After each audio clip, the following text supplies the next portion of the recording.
Sveik, te, Harijs! Simtām reižu braukt garām ceļu rādītājiem uz Bīriņu pili, bet nekad neesam šeit bijuši. Pēdējās vasaras dienas saulainās domājam, jāatbrauc vienreiz jāapskatās. Ko mēs zinām par Bīriņu pili? To, ka Bīriņu pilī ir uzņemts viens no pirmajiem latviešu televīzijas seriāliem Ugunsgrēks. Bīriņu pils estrādē notiek šlāgeru koncerti, vairāk neko mēs arī tā diži nezinām. Skatīsimies, kas te pilī notiek, ko te labi var apskatīt. Pirms braukšanas uz šejieni nedaudz ieskatījos Wikipēdijā. Un ko es tur atradu? Kolcenes muiža pirmo reizi vēstures anālēs parādās 1574. gadā. Pirmais muižas īpašnieks bija Turaidas pils pārvaldnieks Johannes Bīrings, kas muižu ieguva par varonību Livonijas kara laikā, atbrīvojot Straupes, Turaidas un Cēs pilis no Ivana IV. Karaspēka. Zviedru laikos pamainījās īpašnieki. Pēc Vidzemes pievienošanas Krievijas impērijai par īpašnieku kļuva Fridriks Mengdens, vēlāk viņas nots Ludvigs Augusts Meilīns. Un viņš izvērs aktīvu saimniecisko darbību, izbūvēja ceļu uz Neibādi, jeb tagadējiem Saulkrastiem, labiekārtoja muižas apkārtni. Pēc 1920. gada muiža tika nacionalizēta, un tajā ierīkoja atpūtinamu. Pēc Otrā pasaules kara pilī darbojās sanatorijas.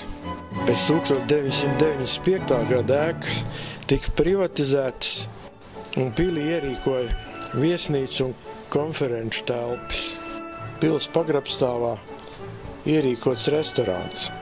Vienmēr esmu sajūsminājies par agrāko laika amatnieku prasmi ar vienkāršiem darbarīkiem izveidot tik kvalitatīvu interjeru. Kāpnes uz otro stāvu, koka kolonas, visi sienas paneļi tik perfekti nostrādāti. Jābrīnās, kāpēc tik ilgas eksploatācijas viss tik labi saglabājies. Pilīs saglabājušās oriģinālās podziņu krāsnes. Kādā telpā redzami ugunsgrēka galveno personāžu tēli. Pilī acīm redzami arī pašlaik notiek visādi pasākumi. Redzam tam piemērotas telpas.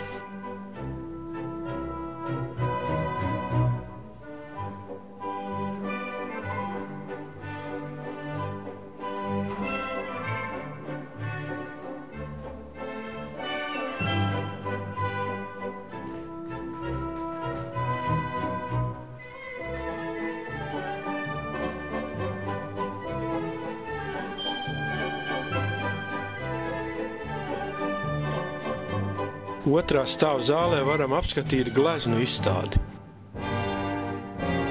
Abos pils sānu spārnos ierīkot viesnīcas numuriņi. Dažādu komforta līmeņu, kur viesi var izbaudīt, kā agrāk dzīvojuši muižnieki.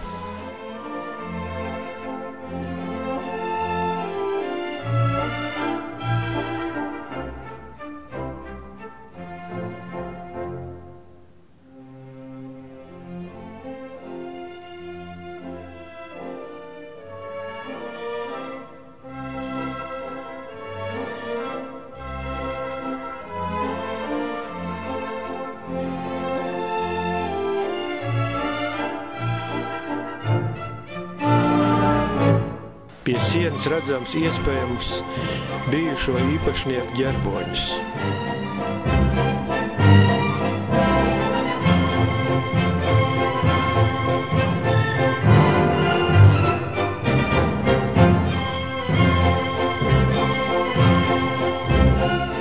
Atstājam iekštelpas un dodamies ārā.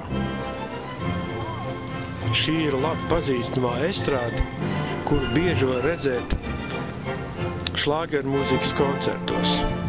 Blakus ezers ar iespēju iznomāt laivas un ūdens velosipēdus. Pils parks aizņem lielu teritoriju. Lai to iztaigātu, vajadzētu vairākas stundas. Tur iekārtot šūpoles, atrodas zirgu stālis un vēl daudz kas cits.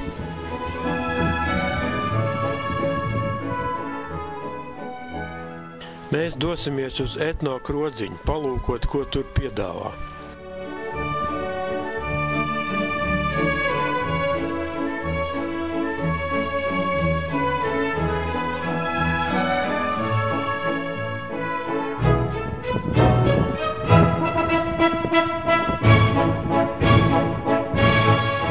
Pie Krodziņa ezermalā ierīkot āra terasi ar galdiņiem, kas vēlas var pusdienot brīvā dabā.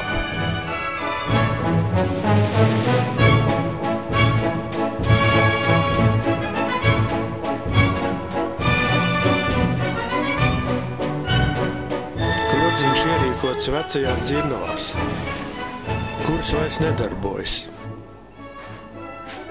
Krodziņā savākti dažādi seno laiku priekšmeti un darba rīki.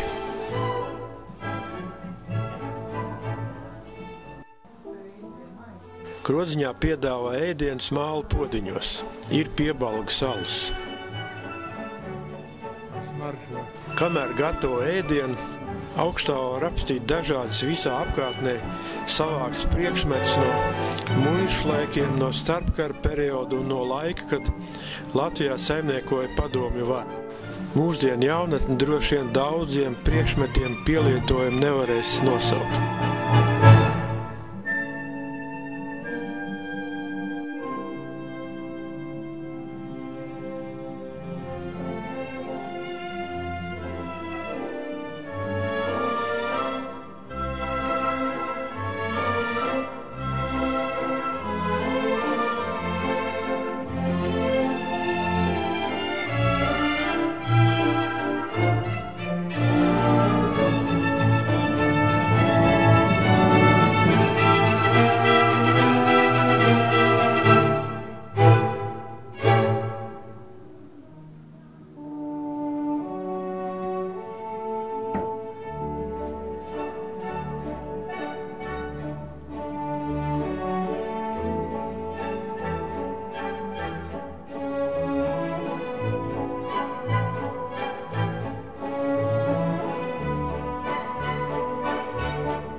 Iestiprinājušies esam, varam doties tālāk.